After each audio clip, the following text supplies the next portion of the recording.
What is up, everyone? I'm Kip Russell. This is What the F Social Media. So much has happened in the past few weeks. I can't wait to dive into it. I have so much to share with you guys, from the Grimace Shake special to Meta checkout. There's a lot going on. They're really starting to see where things are playing out in the next few years. There's a couple curveballs in here with Meta rolling out some really interesting stuff in terms of app stores.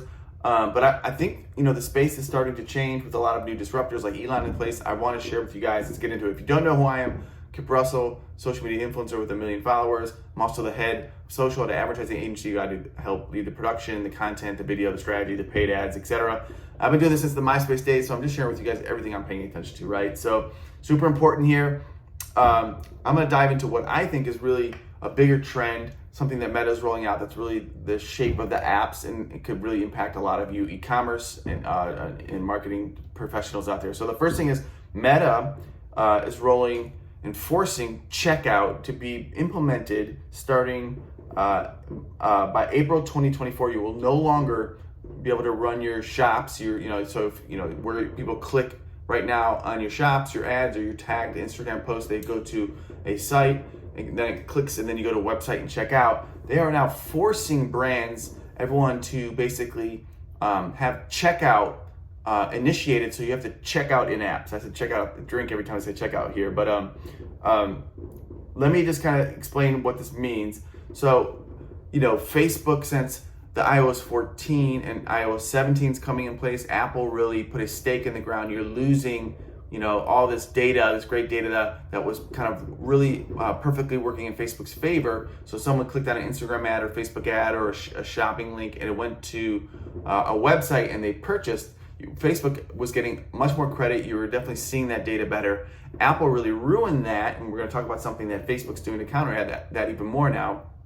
But that really launched Facebook to combating all of the social networks, including Google, having to really rush to figure out how do we make attribution better, how do we deal with losing that data. So Facebook rolled out CAPI, and if you haven't rolled out Conversions API or CAPI, you need to do that ASAP. We are seeing phenomenal results. That's a server-side pixel. So essentially you put the pixel on your website, and it then tracks any action on the server and sends that data back to Facebook. Before, when you clicked on an ad, the bridge was the web browser to your website. So that bridge was really nice. Post iOS 14, that's cut, gone. It's server sending data back to Facebook, Instagram. TikTok's rolling it out. LinkedIn's rolling out their own CAPI.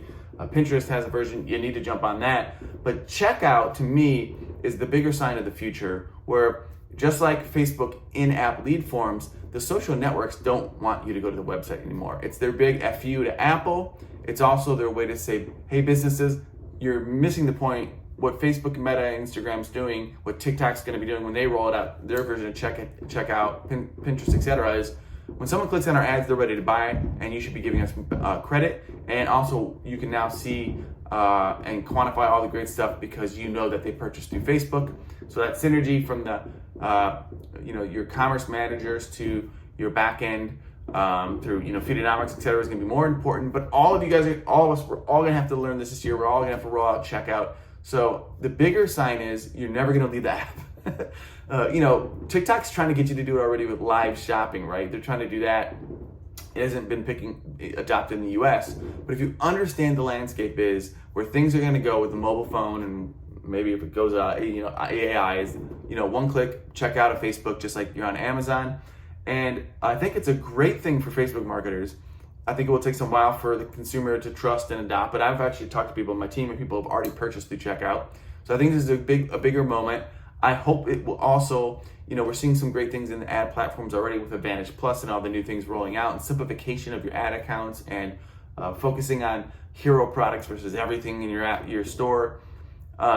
This is, I think, back to crossing another bridge where you're going to see your Facebook and Instagram shopping and shops having more value, and hopefully businesses and e-commerce people will be more confident in the platform. So if you're an agency who's been doing Facebook ads, or if you're an in-house team, this should be good for business. I would be learning everything you can. I'll leave some links in the bio below for checkout and all that information, but you should be jumping on it. Again, August 10th of this year, they're going to be starting to force that you're going to have checkout implemented, or your stores will be basically disqualified from will no longer show up in feeds. So you're going to have to jump on this as soon as possible. I'm really excited about it. You guys should be too. I hope you learned that. and you understand the urgency I'm giving you. But I think since Q3, you've seen Facebook kind of, I think, momentum coming back. People have said this year it's stalled out a little bit. I think that's just the economy more in general. We're at that weird inflection point, I think. Are things going to go, or are they going to go? So I think what you're seeing in general is Facebook and all these social networks, including Google at some point, they're just saying, let's have them check out on Facebook. It's easier to quantify the dollars. It makes more confidence in the ROI. And I'm loving this move. The things that we're doing at our agency to combat this is using tools like Northbeam or Triple Whale, sometimes High Roast, depending on that, just to see better data, click data that's been broken through iOS 14. So you can dive into those. Maybe I'll do a video on that. So I hope you learned a lot. That's really exciting. I think really good news. So let's dive into the trend of social media subscriptions. I know it's not going to be people's favorite, but it's been in the lexicon pretty big because of Elon. Elon, notoriously tried to, and is still forcing people to get into Twitter Blue, finding more ways. I think I talked about this in some past videos. I think the networks, social networks, again, in the early days did what they had to do, but I think they should have made small businesses and corporations, bigger businesses, become verified members and a paid baseline tier in general to get that continuity, one, and then the ad platform is an extension of it. But I think that would have helped fund things better. I also think it would have been a better continuity stream earlier. So again, this is hindsight, me looking back, but I always thought that back in the day that this should have been, you made it more legit. It was so easy to start a Facebook ad account, and it kind of was the Wild West, but I think they should have made businesses put their IDs in, get all things set up correctly, and then pay a subscription to access it. I think that would have been really good for business and would have started these social networks on the path forward. I do think new networks are coming up. I think Gary Vee just talked about one. I think it's called Viral. They're just becoming a subscription network. So they're trying to figure out what that price point is. So the news here, Snap Plus, which I had to do some digging into. To be honest, I didn't know much about it, crosses the 4 million mark. They're charging $3.99 for some extra bells and whistles and features, but it is 4 million subscribers paying the $3.99. Twitter's is $8. I think Meta's is 11 or 14, right?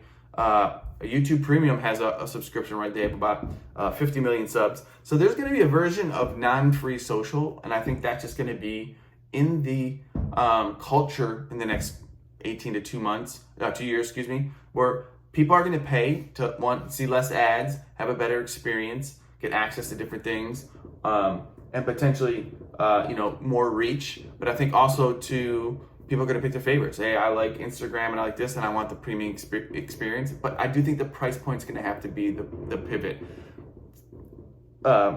Twitter notoriously has done it because they're trying to get bot farms basically out of the market, right?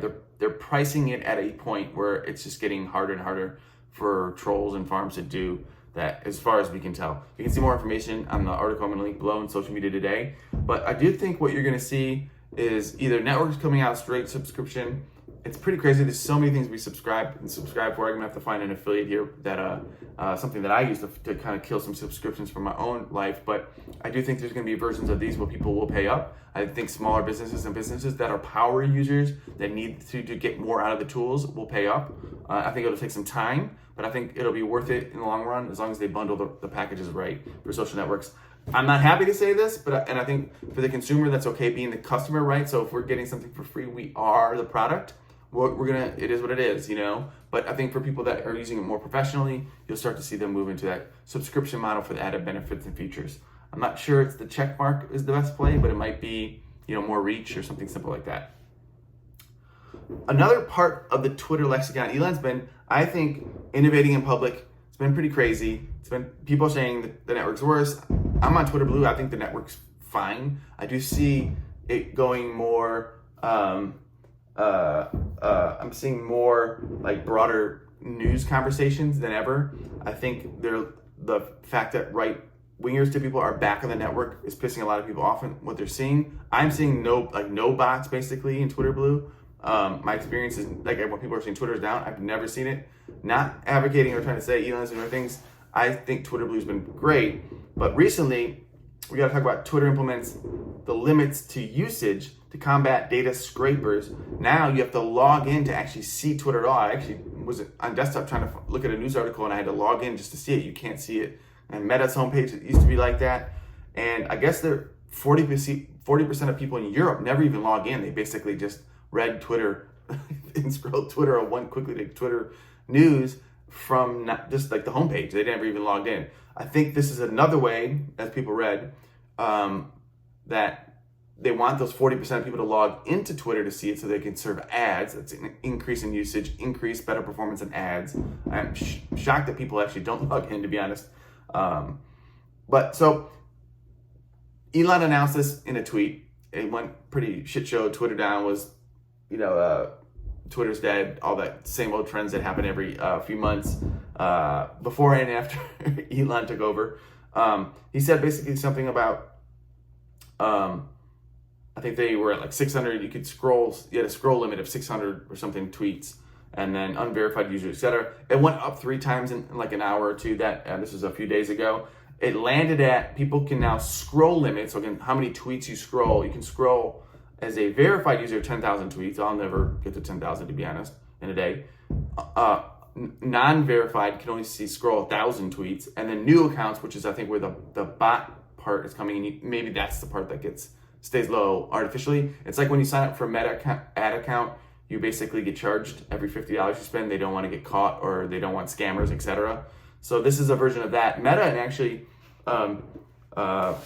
Instagram have already done this. Just so you guys know this, I think this is Elon doing things in public and people reacting to things that Facebook and Instagram just already had. Basically, they don't want people scraping. They don't want to slow the site down. They don't want to screw things over. They're notoriously charging for API access now. They just basically want people to pay for things, for the experience to get better, control the bots, control the bot farms, and all that other stuff that was going on from foreign governments, et cetera, et cetera. So I think this is ultimately a healthy move. I think those numbers will increase as they understand their own data better. But right now, verified users, 10,000 tweets you can scroll. I'll never get there. Unverified, this is, I don't know, like 1,000 tweets I still think is a lot, but I think basically it's preventing people to log in and scrolling and tweeting, scrolling and tweeting, and those are just bot farms, right? So it was a huge news. Twitter is still not dead for the 3rd time. We're going to dive into some other aspects of this. Is anything going to happen to really disrupt Twitter in a place? And why don't we dive into that right now? So Meta officially is teasing that mid-July could be when they launch Threads. So we have Elon and Mark Zuckerberg wanting to have a cage match, which is hilarious. Maybe Elon and Zucks are planning Meta to buy Twitter or something. But Meta's trying to capitalize on that unrest, just like a million other Twitter clones like Mastodon and all this other stuff. I think the one part that is, we don't need another Twitter replacement, right? Like I don't need Threads. We want innovation, right? When TikTok came out, it was innovation. When Snapchat did the 24-hour disappearing things, we want innovation, right? YouTube with long form. We're looking for new things and new ways to develop communication, not a clone of Twitter. So I'm not sure that Threads will do well. I think it'll have a healthy start because you basically can create a Threads account from your Instagram profile, but it's basically gonna be this very similar to Twitter is what they're saying. It isn't really a disruption aspect, but you see people, I think in general, social people are hungry for that new avenue. You do see Rumble and Discord and certain other things getting more traction as like content moderation and labels and taking content down is really the Achilles heel. I think it's part of why TikTok has slowed down a bit, but you're starting to see the aspect of competitors getting a little bit more momentum because of all this controversy. If you guys hear that, I'm doing this video. This is me for 3rd of July, so you got a lot of fireworks. But Threads, who knows if it'll pop? I don't think it will. I think Twitter's too important to the culture already. I just think it has news and in the moment, and I don't think anyone else is going to beat that. I don't see Threads or some shitty version of Twitter doing anything better. I do think Twitter still got more, maybe it's PR aspect of it. I think if you're on Twitter, or Twitter Blue, the app's great. I think it's about the creators and the people not using it, and I think the right creators stay there to keep the audience there. We'll Twitter do the right things to incentivize that. So we'll jump into monetization because there's some really good stuff in monetization happening. But I want to go back to one thing that I think is really important. So Meta, we got to talk about Meta is rolling out their own new app store. So it's not exactly that. So what's happening is the EU, it has the Digital Marketing Act, and within that, they state that Google and Apple are essentially gatekeepers, and that they need to allow other ways to download apps to their properties, to other phones, other than their two app stores. They're basically the only two app stores, right? So you have Microsoft and Meta both saying they're going to get into this world where you can essentially go and developers can go to Meta, put it on Meta's app store, and you can download from Facebook and Instagram properties apps directly to your phone. Apple and Google will have to let them play and work. Maybe they'll do the notorious things and make it jankier and harder experience. Facebook's not saying they're going to charge anything to those people using to those developers and businesses putting their apps through their app store. I'm sure Microsoft will do the same. Initially, they're doing this to get adoption, right? To get market share. This is ultimately a good middle finger back to Apple, who started this whole iOS 14 mess, which as a consumer, maybe you like it or not, as an advertiser, iOS 14 has been a nightmare for the last 2 years. So it's a good FU. I always thought Facebook should have got into the phone business. I definitely think Microsoft should have got into the phone business. Maybe they will. It's a hardware game's a totally different world. Facebook hasn't notoriously done great at hardware yet. We'll see. But this is going to be a different world, and I definitely think it might make Apple come to the table better when it comes to data privacy, how the sandbox works for all these apps and tools in terms of advertisement. We still haven't seen the big Apple ad network rollout, but that still could be coming down the pipeline. So we're getting into a new era, a new phase, and I think if it works well in the Europe, this whole App Store experiment, you're going to see Meta and Microsoft lobbying Washington, and you're going to have this happen in the U.S.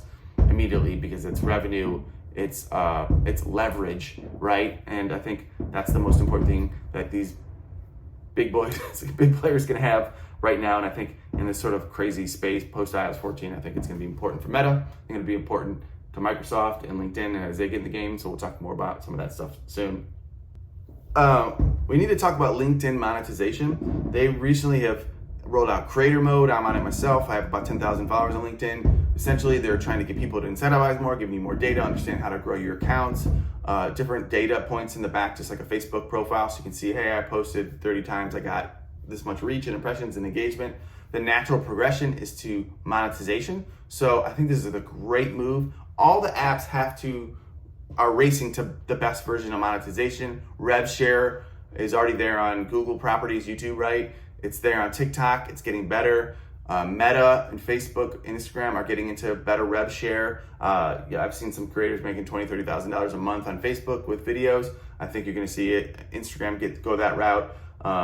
So LinkedIn's got to get into the space, right? And this is a great space to be because B2B creators are really valuable. And if we could, I know for a couple of my software B2B clients, we've been looking at LinkedIn creators, but it's not as natural. As a fit, but as creator tools get better, as people are scrolling LinkedIn more, and then you can get paid for that. It's going to incentivize the people to focus more of their time there, maybe more video, maybe more content. So while it still doesn't have the newsfeed consumption like all the networks, it's done a great job, LinkedIn, lately. And the creators that are creating, you're seeing them everywhere, hence Gary Vee or somebody like that. So I like this idea of them getting in there and doing an ad rev share. This is big news.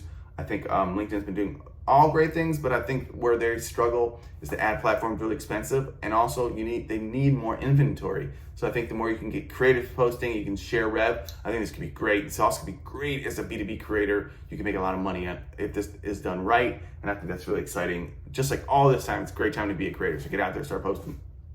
We got to talk about McDonald's Grimace trend. It was huge. It blew up, and I think this sort of synergy sort of walks a couple lines of where I think social is going to a degree. So if you don't know what the Grimace trend is, it was started by this guy here. Trend was posted June 13th by Austin Frazier, according to this interview with him, which is on NBC News. He basically saw a version of this when someone had a Burger King Spider-Verse Whopper and then ended up in the hospital. He did this with the Grimace shake, which is like a purple shake.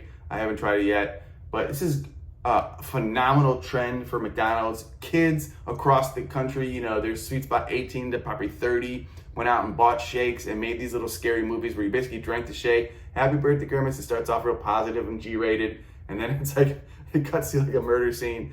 It's absolutely hilarious. I've watched like 20 of these and they're just brilliant. And I think with all the negativity in the world, I mean, I love to see the young kids creating like this. I know if I was 18 or, didn't have to work for a living, I would be out there with my friends creating movies like this. So it's just so awesome to see it.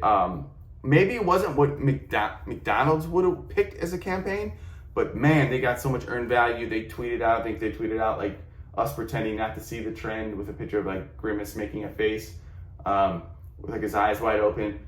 So it's just a great moment. I think this is like the guy skating for, what was it, cranberry juice, ocean spray. It's just that natural vibe that people create that turns into something so big for the brand.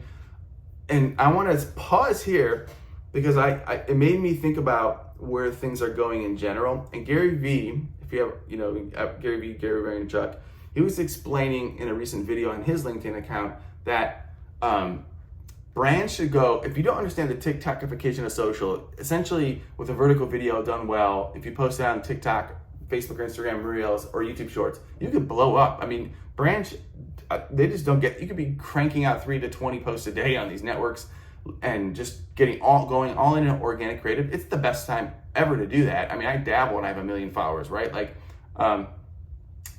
if brands took it serious, created short form, vertical, quarterly, monthly shoots, creating content, testing a lot of different concepts, not being so stuck in the what is my brand, they could be blowing up, right?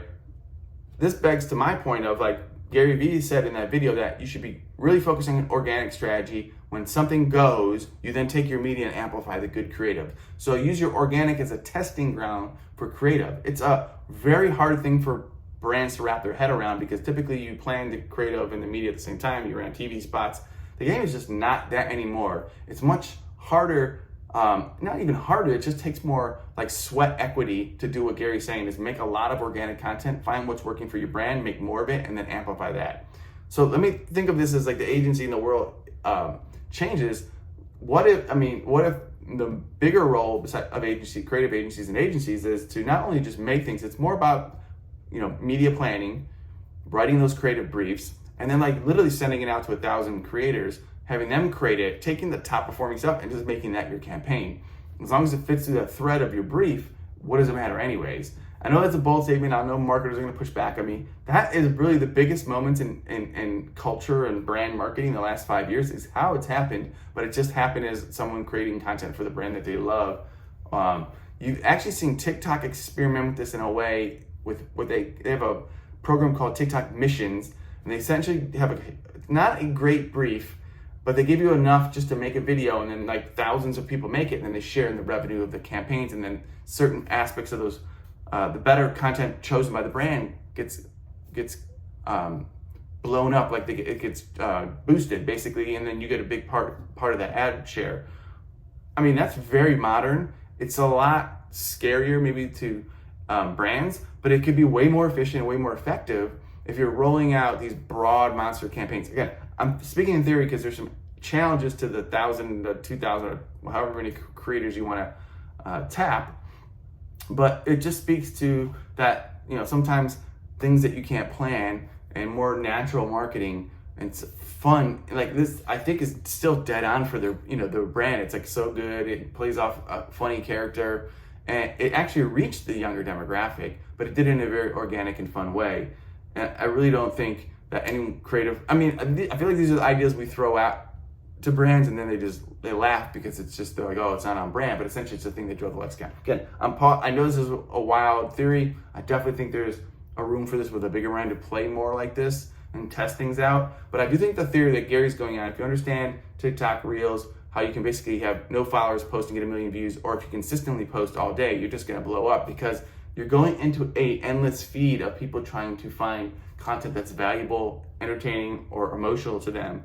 And if you play in these places, small, mid-sized brands, you should be first hires in your marketing team should be a really good creator, a video person who can help you to create strategy. If you're a personal brand, a law office, a lawyer, you need to know how to work with video, and you should be cranking it out right now. This is your opportunity to blow your brand up. If you're a dentist, hire someone to come in 2 days a week to shoot at your office and you create content, learn the skills of that, and you can blow up overnight. So I just had that thought. I just want to share that with you guys. I might be a little left field or right field, whatever you want to say for people, but I do think it is a thread of smartly partnering with creators, vertical video, organic content, the way that things are going. And I think the bigger takeaway is, if the idea of like handing your brand to creators is too crazy, is that you need to be going more all in on organic, and you need to be experimenting with how to bring your brand to life in these days.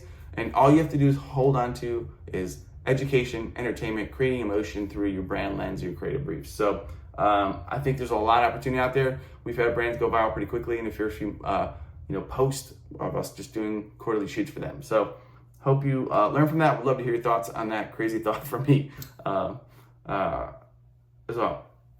That's it for this week's What the F Social Media. I'm just giving to you guys everything I'm paying attention to in the space. I can get more nitty gritty. I might start taking some of these things like meta checkout and then doing more of a how-to video. Let me know in the comments below what you want to see more of. I appreciate you guys watching as I'm just starting to build this YouTube channel. Follow me on the other social networks. I do lots of music. I do share stuff about my family. I like to celebrate parents with these hero videos. So I like to share a lot more of myself on most other accounts, but in this channel right here, I'm trying to build up more of a marketing audience, and I'll figure out what the role of the channel is. But thanks for watching. Peace.